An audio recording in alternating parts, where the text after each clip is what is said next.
नमस्कार दोस्तों, स्वागत है एक बार फिर आपके अपने YouTube चैनल जीवा स्टडी पर। मैं वरिष्ठ अध्यापक मुकेश कुमार जांगड़ आपका स्वागत करता हूं।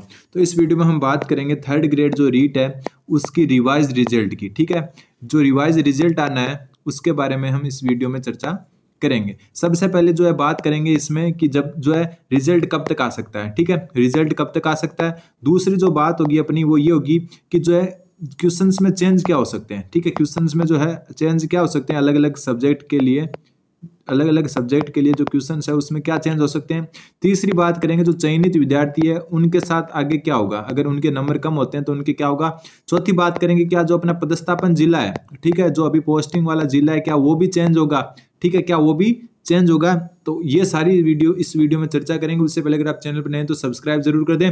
आप सभी गुरुजनों का ही मैं एक साथी हूं, तो एक बार जो भी देख रहे हैं एक बार सब्सक्राइब जरूर करें। ठीक है, अब सबसे पहले बात रिजल्ट की करें तो रिजल्ट देखो कमेटी ने रिपोर्ट तो सौंप दी है और जो रिजल्ट है आपका जो सीटी का एग्जाम होगा यानी कि 28 सितंबर के बाद में आएगा।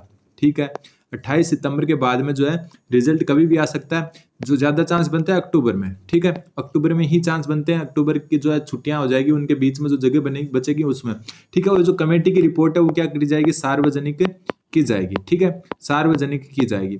अब जो है बात यह है कि जो L2 के जो सब्जेक्ट है उनमें सबसे ज्यादा इफेक्ट पड़ सकता है तो वो साइंस मैथ में पड़ सकता है। ठीक है, बाकी सब्जेक्ट में भी क्वेश्चंस हैं लेकिन साइंस मैथ में जो है ज्यादा इफेक्ट पड़ने के चांस बन रहे हैं। ठीक है, यहाँ पर 8 क्वेश्चन है लगभग। अब जो है आप बात करते हैं कि जैसे कोई भी सब्जेक्ट हो आपके, ठीक है, कोई भी सब्जेक्ट हो, एक एग्जाम्पल मान के चलते हैं कि मानो कि आपका कोई भी सब्जेक्ट है उसमें 6 क्वेश्चन पर रिट लगी है। ठीक है, अलग अलग जो है सब्जेक्ट है उनमें अलग अलग क्वेश्चन पर रिट लगी है, लेकिन एक एग्जाम्पल मानते हैं कि 6 पर जो है रिट लगी है, जिसमें से कुछ डिलीट हो गए, कुछ प्राइमरी आंसर की से जो है जो फाइनल आंसर की आई उसमें क्या हो गए, चेंज हो गए। तो अब इन 6 में क्या 6 के 6 चेंज होंगे, तो ऐसा बिल्कुल नहीं है। ठीक है, जो पहले वाले एक्सपर्ट थे उन्होंने भी कुछ सही ही किए होंगे, इसलिए जो 6 में से लगभग आपके मान लो कि 1 2, ठीक है, या अधिकतम से अधिकतम जो 3, अगर मान लो कि कोई किसी के 8 क्वेश्चन है जैसे साइंस मैथ में, तो अधिकतम 3 हो सकते हैं। ठीक है, 3 से कम कम होंगे, 1 भी हो सकता है, 2 भी हो सकता है और 3 भी हो सकता है। और कई ऐसे सब्जेक्ट हैं जिसमें हो सकता है कुछ चेंज भी ना हो। ठीक है, कुछ चेंज भी ना हो, तो जो है ऐसा नहीं है कि जितने क्वेश्चन पर रीड लगी है वो सारे चेंज हो जाएंगे। ठीक है, चेंज जो है लिमिटेड क्वेश्चन होंगे, 1 2 या मैक्सिमम से मैक्सिमम जाकर 3 क्वेश्चन चेंज हो सकते हैं। अब जो है सबसे पहले कि जो है कौन प्रभावित होगा। ठीक है, कौन विद्यार्थी जो है सबसे ज्यादा प्रभावित होगा, मैं पहले भी वीडियो में बता चुका कि सबसे पहले जो प्रभावित होगा वो ये कि जो प्राइमरी आंसर की आई थी, पहली वाली आंसर की आई थी, फर्स्ट आंसर की, और फिर आई थी फाइनल आंसर की। ठीक है, और इसके बारे में मैं बता चुका, जो प्राइमरी आंसर की में जिसके नंबर बढ़े थे ना, प्राइमरी आंसर की में मान लो कि किसी के नंबर, एक एग्जांपल लेके चलते हैं, 200 थे। ठीक है, और उसके बाद में जो है फाइनल आंसर की में उसके नंबर 195 हो गए। ठीक है, यानी कि नंबर कम हो गए। दूसरा एक स्टूडेंट है कि जिसके 195 नंबर थे और फाइनल आंसर की में उसके नंबर हो गए 200। ठीक है, ऐसा हो गए। तो जिस भी स्टूडेंट के प्राइमरी आंसर की से नंबर घटे हैं उसके अगर 2 3 क्वेश्चन या 1 2 क्वेश्चन रिवाइज भी होता है तो उसके नंबर बढ़ने के चांस रहेंगे। ठीक है, और जिस स्टूडेंट के बढ़े थे उसके घटने के चांस रहेंगे, क्योंकि जो फाइनल आंसर किया उस पर रिट लगी है और कोई क्वेश्चन चेंज होता है तो उसका उत्तर लगभग चांस है कि वापस प्राइमरी आंसर की वाला ही बना जाए। ठीक है, या फिर जो कुछ क्वेश्चन ऐसे भी हैं जिनकी जो है फाइनल और जो प्राइमरी आंसर की दोनों में ही ना होकर तीसरा एक आंसर मान रहे, क्योंकि कई ऐसे क्वेश्चन है जिनको प्राइमरी आंसर की में कुछ माना था, फिर उस पर रिट लगी, फाइनल में उसको डिलीट कर दिया, तो उसको क्या है वापस जो है एक नया ही आंसर मानने की जो है रिट लगाई हुई है, या फिर जो है प्राइमरी वाला आंसर लगाने की रिट लगाई हुई है। तो ज्यादातर चांस ये रहेंगे कि फाइनल आंसर की पर रिट लगी है तो वापस जो है प्राइमरी आंसर की वाला जो है आंसर माना जाएगा, या फिर जो है कुछ एक अलग जो है माना जाएगा।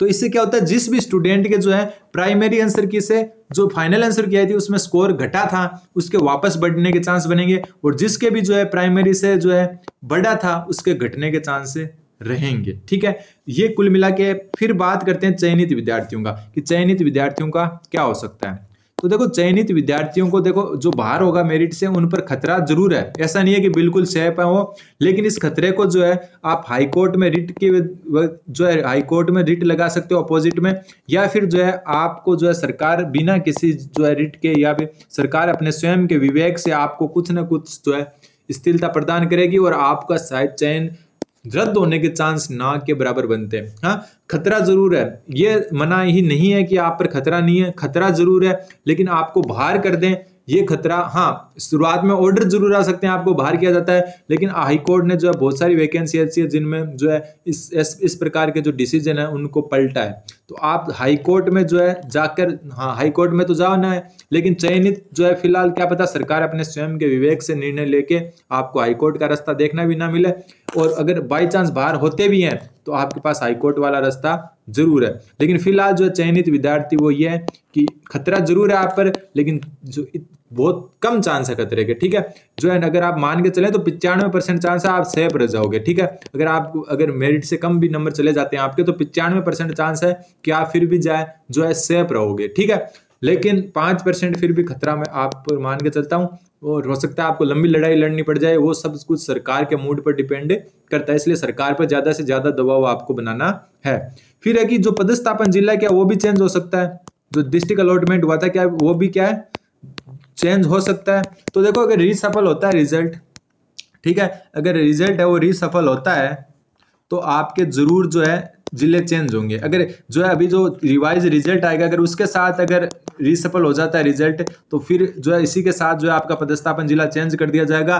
और इसके अलावा अगर रीसफल नहीं होता है जो परिणाम बाद में, अगर जिला जो अलॉटमेंट वो बाद में रीसफल करें तो उसके बाद में आपका जिला जो है चेंज हो सकता है। फिलहाल जो है अगर रिवाइज रिजल्ट के साथ ही अगर जारी कर देते हैं रीसफल, डिस्ट्रिक्ट को भी रीसफल कर देते हैं तो आपका जो है जिला चेंज होने के चांस बनेंगे, ठीक है, नंबर के आधार पर। अगर जो है जिलों को रीसफल नहीं करते हैं तो वो बाद में जो है कर सकते हैं, ठीक है। हाँ रीसफल जरूर होते हैं, थर्ड ग्रेड के परिणाम बहुत बार हुए हैं और हमेशा होते आए हैं, तो इस बार भी होंगे, ठीक है। तो वो बाद की बात है, फिलहाल जो है चयनित विद्यार्थी उनको थोड़ा सा ध्यान देने की जरूरत है, जरूर है, ठीक है। बाकी जो है इतना जो है मेरे हिसाब से आपको नुकसान नहीं होना चाहिए, आराम से रहो। और दूसरी बात है कि थोड़ा सा अपनी तैयारी जरूर रखें कि बाई चांस कुछ ऊंच नीच हो जाती है तो आपको जो है आप उसको टैकल कर सको। लेकिन कुल मिला के मैं आपको बता चुका जितने क्वेश्चन है उनमें से मुश्किल से अगर 6 क्वेश्चन है तो 1-2 क्वेश्चन मैक्सिमम, अगर 8 क्वेश्चन है तो 2-3 क्वेश्चन जा सकते हैं हाईएस्ट, इससे ज्यादा चेंज होने के चांस मेरे हिसाब से नहीं बनते। और कई सब्जेक्ट तो ऐसे भी होंगे जहां पर चेंज हो भी ना, ठीक है, कई सब्जेक्ट तो ऐसे भी होंगे जहां पर चेंज